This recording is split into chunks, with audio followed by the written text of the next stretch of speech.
Merci Marc et merci aux collègues de l'INSB pour cette invitation. Je vous parle aujourd'hui des rythmes et de l'hygiène du sommeil, mais tout d'abord, la question qu'on doit se poser est qu'est-ce que c'est un bon sommeil?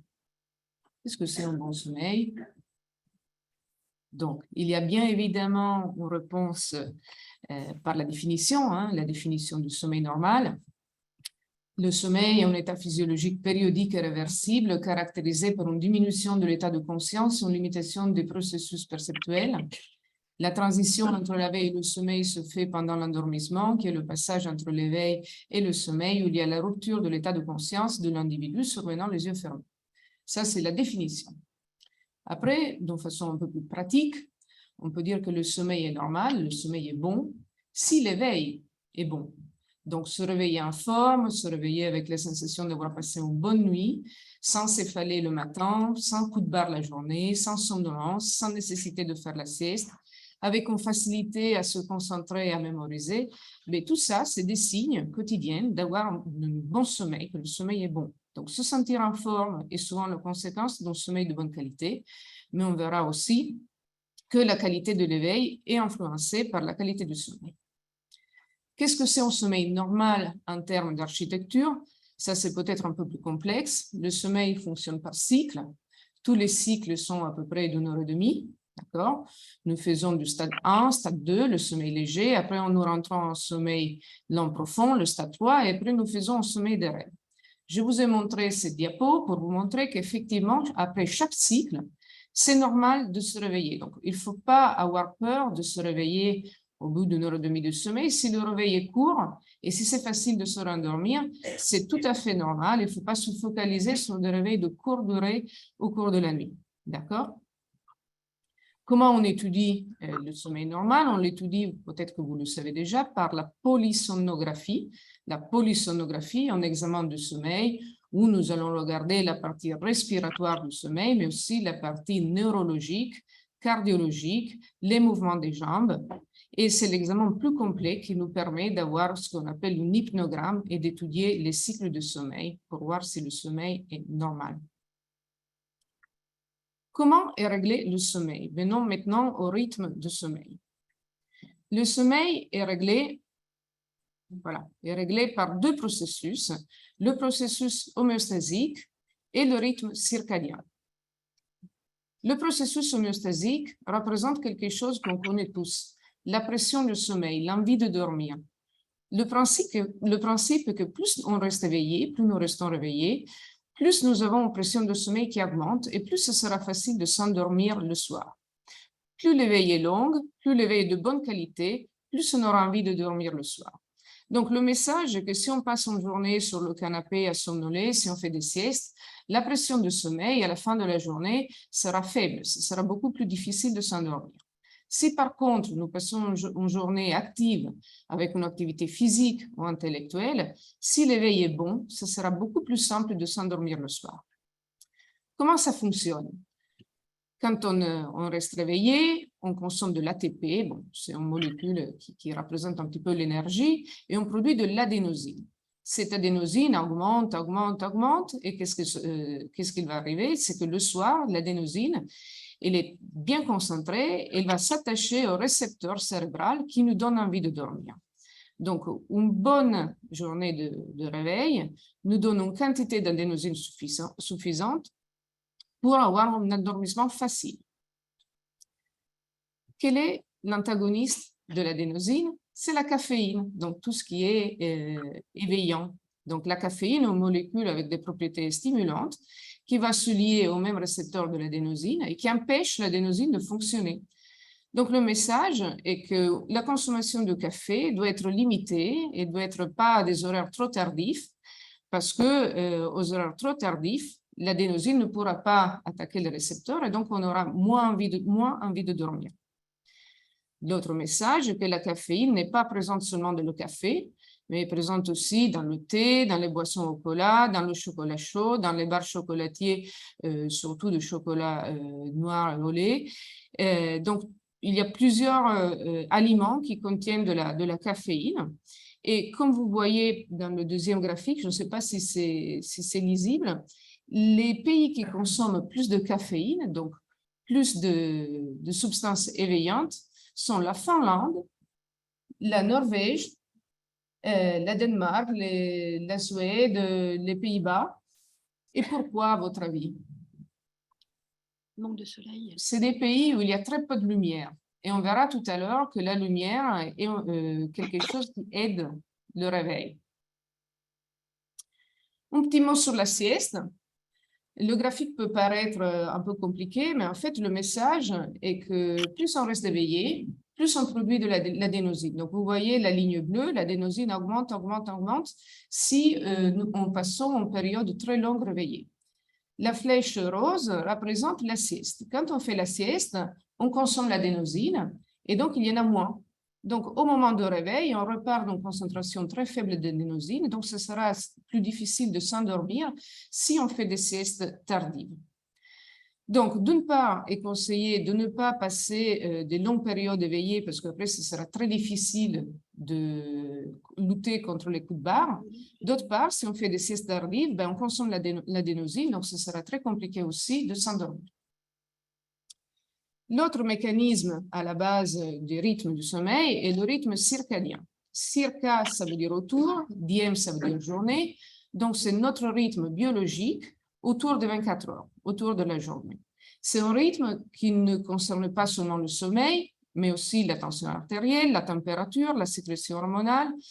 Donc, ça règle plusieurs paramètres de notre corps, notamment les sécrétions des hormones, la température qui baisse pendant la nuit, la tension artérielle, la sécrétion de mélatonine et le cortisol, donc les hormones qui nous donnent l'envie de dormir et aussi l'envie de rester réveillé, la force de rester réveillé. Mais l'horloge biologique n'est pas réglée sur 24 heures précisément. Il y a eu des expériences, la plus connue est celle de Michel Siffre, qui est resté dans une grotte, sans possibilité, sans lumière, avec de la nourriture à volonté. Et il a été étudié, et ce rythme biologique, il n'était pas sur 24 heures. Ce rythme biologique, il se décalait progressivement sur un peu plus de 24 heures, et tous les jours, il allait se coucher une demi-heure, trois quarts d'heure plus tard. Donc, en fait, si notre horloge biologique est laissée en liberté, hein, il peut choisir de se coucher quand il veut, ben, on ira se coucher une demi-heure plus tard tous les soirs. Le message est donc qu'il doit y avoir des synchroniseurs, hein, on doit utiliser des synchroniseurs qui nous aident à régler notre horloge biologique sur la journée et à ne pas nous décaler tous les jours dans des demi-heures. Le plus important des synchroniseurs est la lumière, mais aussi nous avons la montre, le travail, la prise alimentaire, la température, le sport qui peuvent nous aider à synchroniser notre horloge biologique sur les 24 heures. Le synchroniseur plus important est la lumière. La lumière inhibe la production de mélatonine. Donc, quand on est exposé à la lumière, on ne produit pas de mélatonine et donc c'est plus facile de rester réveillé. Le soir, par contre, l'obscurité déclenche la production de mélatonine et donc favorise l'endormissement. Donc, je reviens à ce que disait Marc tout à l'heure. L'exposition aux écrans, c'est très nocive, notamment pour les enfants, mais aussi pour les adultes, parce que les écrans ont une lumière blanche, et donc la lumière blanche empêche à la mélatonine d'être produite le soir, et donc c'est beaucoup plus difficile de se coucher et de s'endormir. La lumière blanche est conseillée le matin, donc ça peut être un éveillant naturel. Hein. On voit que l'aube, par exemple, est en lumière blanche. Le coucher de soleil a plutôt une lumière rouge, donc il favorise un peu plus l'endormissement.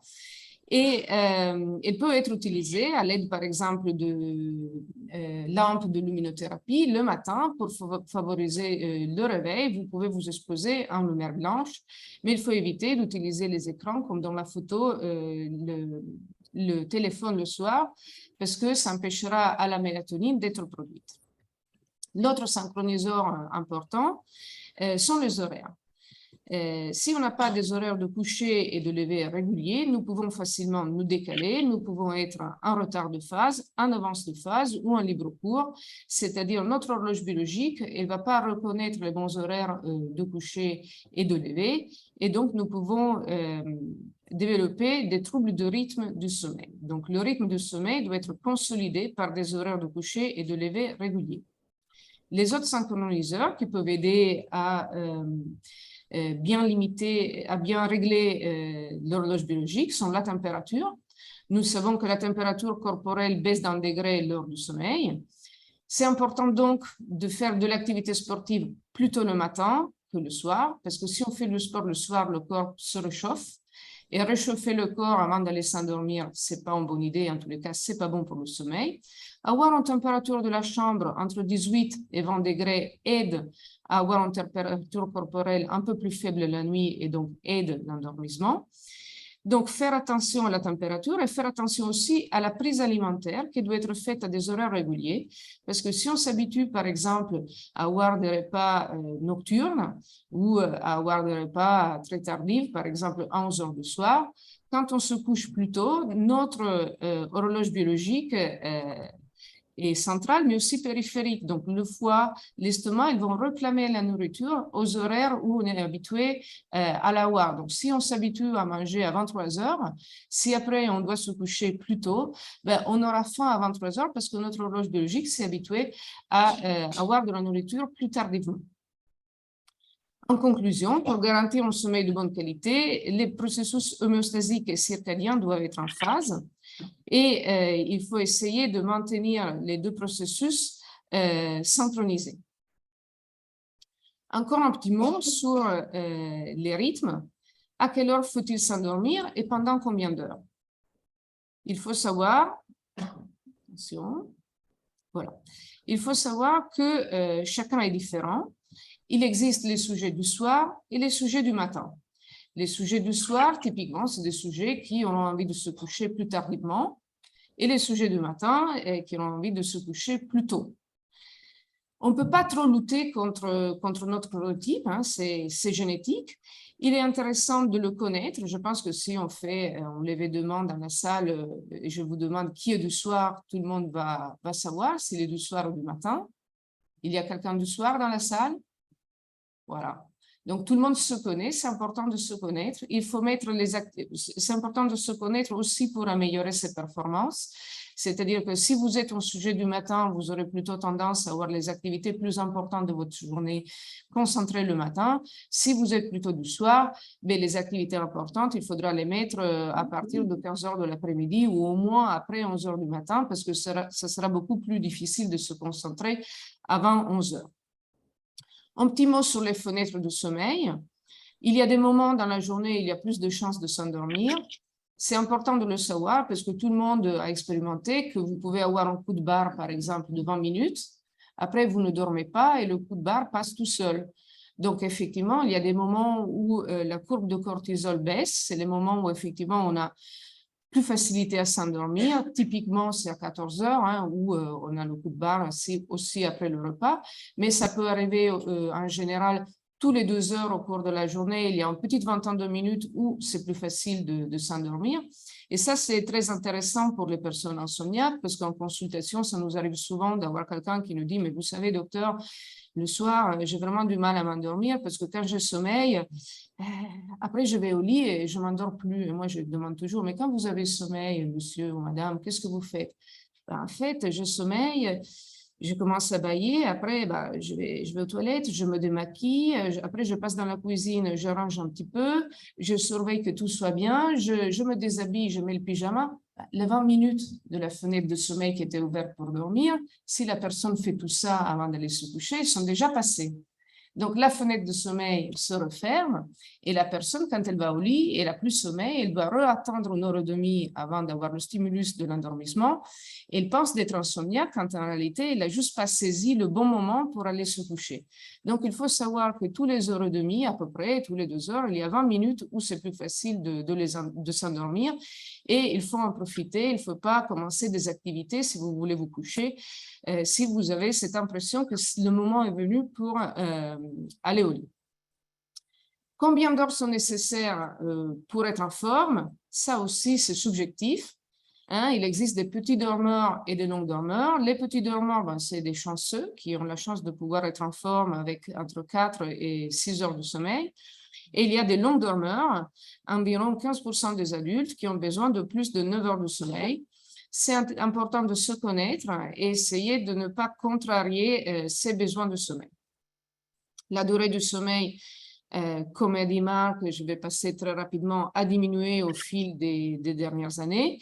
Il faut être très attentif à ne pas accumuler une dette de sommeil, parce qu'avoir une nuit plus courte que les autres n'a pas de conséquences. On peut ne pas être en forme le lendemain, mais c'est pas bien grave si après on récupère. Par contre, si on cumule un manque de sommeil sur plusieurs jours, nous allons avoir ce qu'on appelle une vraie dette de sommeil. Et la dette de sommeil a des conséquences physiques en termes de pathologie cardiaque, prise de poids, obésité, diabète, risque d'infection et de cancer. Et surtout, il y a des risques d'accidents qui sont très augmentés chez les personnes qui ont un manque de sommeil, une dette de sommeil chronique. Il y a des conséquences aussi psychologiques en termes de fatigue, irritabilité, anxiété, dépression, troubles de la concentration et de la mémoire. Donc, la dette de sommeil, c'est quelque chose à laquelle il faut faire très attention.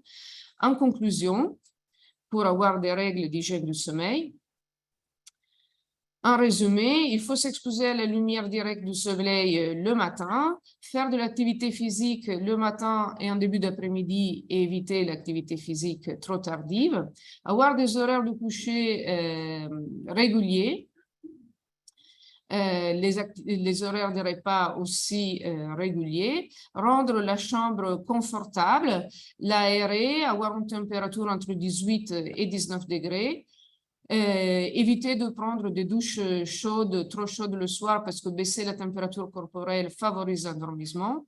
Privilégier les repas légers à base de sucre lent, en sachant que le sucre lent et surtout les sucres rapides favorisent l'endormissement. Et après, les choses à éviter pour avoir une bonne hygiène du sommeil, éviter de vous exposer à la lumière le soir, d'utiliser les tablettes, les téléphones, éviter les boissons excitantes après 14 heures, donc pas de café, pas de thé, pas de Coca-Cola, ne pas faire de sport au moins 3 heures avant l'horaire souhaité de coucher, éviter les dîners tardifs et les aliments protéinés, parce que les aliments protéinés favorisent l'éveil. Éviter toute autre activité au lit que l'activité sexuelle et le sommeil, et éviter l'alcool le soir parce que l'alcool est un faux ami du sommeil et favorise les apnées et peut entraîner nombreux réveils en deuxième partie de nuit. Je vous remercie pour votre attention.